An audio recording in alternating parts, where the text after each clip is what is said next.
This and every Wednesday, Tobago Talks. And when Tobago Talk, we listen. Always a pleasure to touch base with Leroy George. He's back with me on the Zoom line, the owner of Green Tobago Tours. And we're talking Tobago's restructuring of Stawbey, I guess the THA's master plan. And let me again say to you, Leroy, great to see you. It's been too long, and I'm happy you're back on the program. Yes, I feel exactly the same way. Nice, thanks for having me today. Now, you know, Leroy, people are resistant to change. And I mean, from my vantage point, when last I've been to Tobago, now I remember Stawbey from back in the day, we're talking here 80s into the 90s. And I mean, in all honesty, I've found the space to, I mean, I think it's kind of went over. It's at least the facility and the whole feel and the mood of the place. When last I went, it was a little bit beat out, to be quite honest. And when I heard of the restructuring, or at least the renovations, I'm saying, well, okay, this could be a nice uplift, a nice revamp of the facility. I remember the days of Miss Jean and all the other vendors there. I would go Stawbey and have a time. Let me ask you, first and foremost, is it a need of this said restructuring and refurbishment? And more so, what's going to happen to those already conducting business there in the interim while they do this whole restructuring system? So firstly, is it a need of this revamp? I am not of the opinion that this revamp is in need. I'm very concerned about it. I hear your concerns. Some people do find the Stawbey facility to be less classy than they would like. That being said, I would remind the persons that there are a wide variety of tourists, domestic tourists, international tourists, and even in the domestic tourist circles, there are a wide variety of individuals there. And Stawbey is a place where persons can get goods and services that are unique to Tobago at a very reasonable price, etc. I myself could see how Stawbey could be greatly uplifted if, let's say, all the different infrastructure there was to get, say, a new paint job, etc. And I am not against ideas such as the pool, etc. I know some people think that having a pool near the beach is not a good thing, etc. I'm not in that camp of persons that have an issue with that. What I do have an issue with, and what a lot of people do have an issue with, is first and foremost the name indicates that there is some exclusivity that is going to be taking place, and when there is exclusivity, there is also those persons that would be displaced, excluded out of that situation. So you think there's going to be a displacement? That's the real core issue here. People believe that if they have to move from their location for this refurbishment, this renovation, they might not be able to move back in. Well, it's not even a matter of thinking or might, because I looked at the plan for the refurbishing, etc., and certainly a lot of the businesses that are there will not be there anymore, right?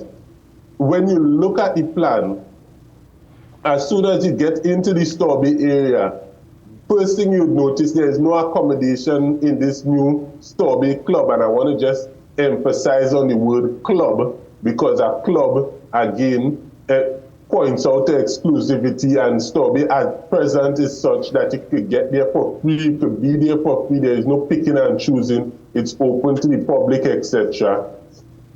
First thing you're going to notice that things that are existent in Stawbey, like right now I'm looking at, I believe, the ticket booth on the screen right now, or a ticket booth on the screen right now for the glass bottom boats. There is no such thing on the new plan. There is a jetty shown on the new plan. When you look at the jetty, you see the different type of boats that they envision coming to there. You see catamarans, etc. There seems to be an aim to push out the glass bottom boat business altogether. And that is something that we're very concerned about. Tobago is a place where we, and I'm going to just heavily melanated persons tend to be in control of both the private and the public sector, and we've been seeing continuously over the past couple of years or so a move whereby there seems to be a statement being made that Tobagonians are no longer good enough for Tobago, and that is a major problem. And also, lastly, before we move to whatever next point you want to discuss.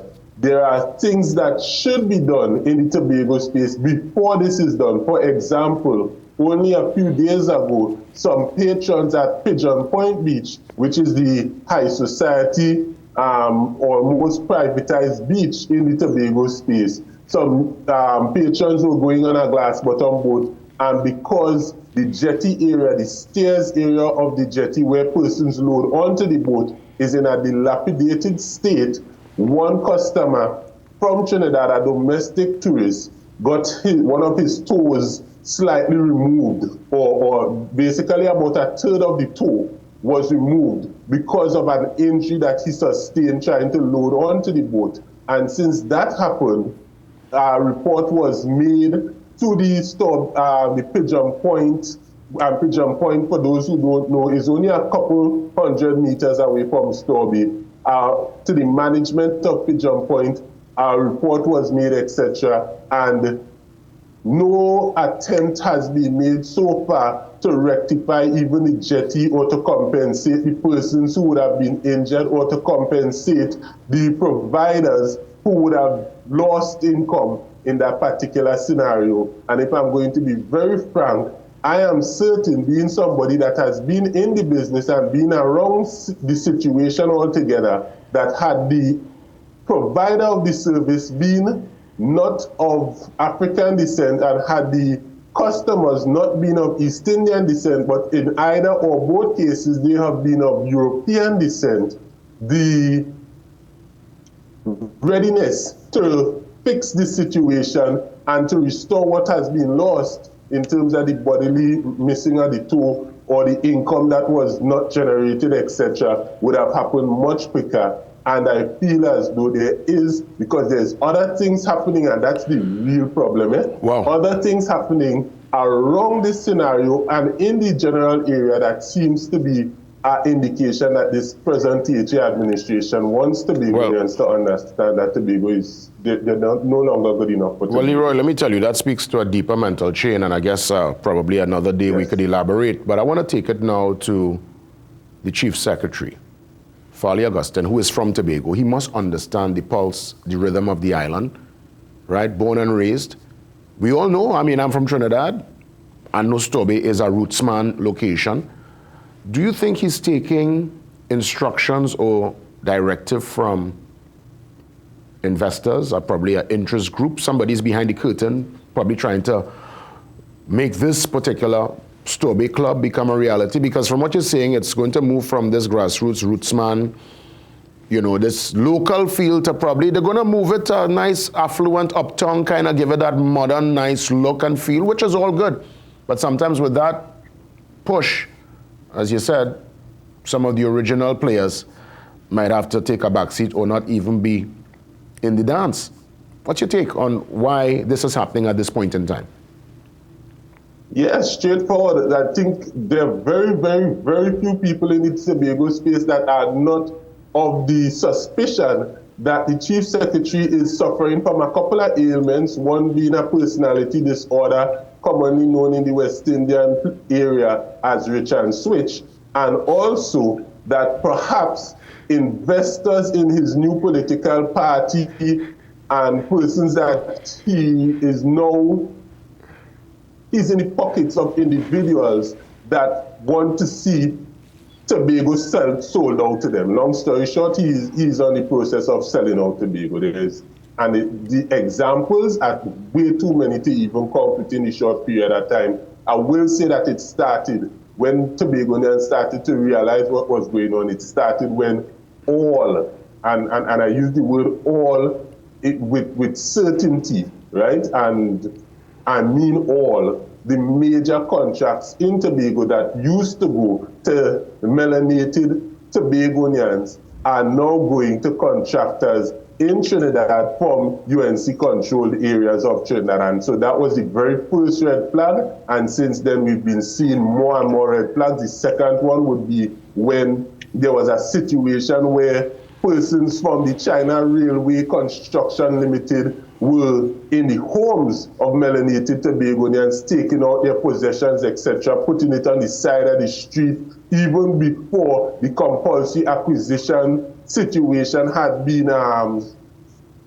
settled between in the judicial system, etc., between the state and these Crown Point residents. And at first, there was a protest taking place where over 100 Tobagonians were protesting, etc., including more than half the members of today's THA Executive Council. But once the meeting happened between China Railway Construction Limited and those same exact members, including the Chief Secretary and others, he came out of that meeting basically taking the side of China Railroad Construction Limited and siding against the people of Crown Point, stating that it was just a misunderstanding, and eventually you start hearing coming out of their camp, the supporters, etc., a sense that these persons in Crown Point were basically standing in the way of development, not taking into consideration that up to this day, those persons have not been appropriately compensated for their homes, etc. And the examples go on and on. Okay. You have a situation in Swallows, which part persons would have woken up, you know, going on Swallows, from Swallows, going into Pigeon Point area, you have a whole heap of different vendors who sell souvenirs, etc., Tambram Ball, Tulum, these kinds of stuff. They just discovered that the police licked down their place. And that was the point, the actual point where Tobagonians became so fed up that we were expressing our annoyance with this particular THA administration in a very serious way. And within hours, seeing that the people of Tobago woke up and were not willing to continue along the path that we are going with this particular THA administration, the Chief Secretary went and did a live, which part he claimed that this action was done unilaterally by the police, right, without the consent of the Tobago House of Assembly. But within the same live would go on to say that those, the different dwelling places, the different shops, etc., would be re-erected by himself. They put some temporary tents and tables, etc. And so the question now is asked by the Tobagonian, if it is that state lands, according to the 5th schedule of Act 40 of 1996, the Tobago House of Assembly Act, falls underneath the Tobago House of Assembly, how is it even possible that the police could make such an action unilaterally? And if the police could make such an action unilaterally, how is it possible that within hours the Chief Secretary could then decide to re-erect those structures without consulting with whoever the police got their instructions from? Let me ask you, Leroy, do you think... So yeah, I understand. And I mean, obviously, I've been seeing the developments, but I'm just trying to kind of, you know, look at this from all angles. And I understand the concern of the locals. And yes, there must be a part that remains rootsy, that gives us that real, authentic Tobago feel. But I'm trying to probably analyze and debate in my mind if indeed the approach is probably one to give Tobago that competitive edge. Remember, tourism in the region here, it is highly competitive, lots of different options. You have your Barbados, you have your Bahamas, way up north, closer to the US and these places. So I'm trying to think if he's trying to give Tobago a more premium, a more up to the time and modern feel and look as opposed to the Tobago of old. Certainly not. As a matter of fact, on the day that the Chief Secretary, Mr. Farley Chavez Augustine, had his grand opening as the candidate for Lansomi Speyside in the election, the Tobago House of Assembly election, which ended 6-6, and 1 year afterwards they end up having a re-election in order to settle that impasse, etc. On the day of that election, the Chief Secretary would have stated that the direction he wanted to see the Tobago House of Assembly go is one where community tourism, as is practiced in Castara, is practiced all over the Tobago space. So to now move from that philosophy to a philosophy and be elected upon that type of philosophy, and then to switch to a philosophy where instead of community tourism, you're looking at the exact opposite, which is enclosure tourism, which part, first off, only the tourists that could afford that premium package type of tourists will be accommodated. Imagine Strawberry. Store Bay. Tell me Pigeon Point you want to do that in. Tell me Pigeon Point. What beach in Trinidad and Tobago, other than Pigeon Point, you know where they're actually charging people and trying to give you that premium package, right? Imagine Store Bay, the grassroots beach. There is no other beach in Tobago that could be considered the grassroots beach more than Store Bay, is where he chose to do this situation. And generally, you're seeing with by Rockley Vale, etc., they're going for enclosure tourism. There is these huge hotel management companies are coming in, and very often time, like in the case of Appalachia, which the chief secretary said he wanted to have a hotel down in Killigrew Bay, which is a very environmentally sensitive area, by the way, controlled by Appalachia, which is owned by a private equity company. And these private equity companies, if you look at or do any research on private equity companies, they are made in such a way that they drain money out of the environment and they do not bring money into the environment, and they are not sustainable. If you look at it statistically, private equity companies, when they set up these type of business, they usually only have a shelf life of about 8 years or so.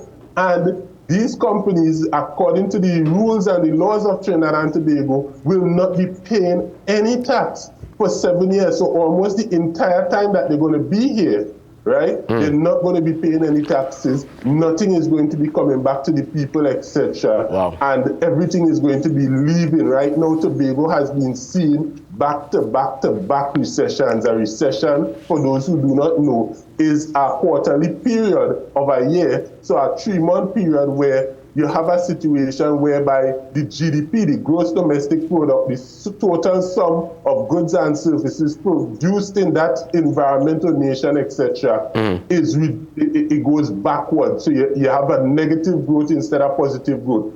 We've seen years, right, since this administration came into office, of back-to-back negative growth over years. And so you could imagine what's going to happen when you have, let's say, those ticket agents at Store Bay now unemployed, not having an income, etc., and you see what's going on with the murder rate in Tobago. The murder rate in Tobago is higher per capita than in Trinidad. Imagine that, Tobago. Imagine that. Leroy, let me tell you, let's take up in there for now. I want you to keep me in the loop, because I know you're on the pulse, you're on the ball with this particular development. As you hear more, as you see more, please touch base. So let's continue this in the weeks to come. I want to thank you as always for being frank and for being open and giving us in real time a sense of what's happening on the ground in Tobago, especially with this development out of Store Bay. Leroy George, all the best. Thanks for coming on this morning. Thanks for having me. Leroy George, I mean, he don't put no water in his mouth at all. He explains and tells it as it is. So we will, of course, stay on top of that story. Let's welcome some queens. That's right, we step into the pageant world after the break. Mrs. India Worldwide, and I'm seeing a Teen India Worldwide there in the mix too. Okay, well, no teens today, but well, we're gonna get some queens on the set, and they're gonna join us. Stand by.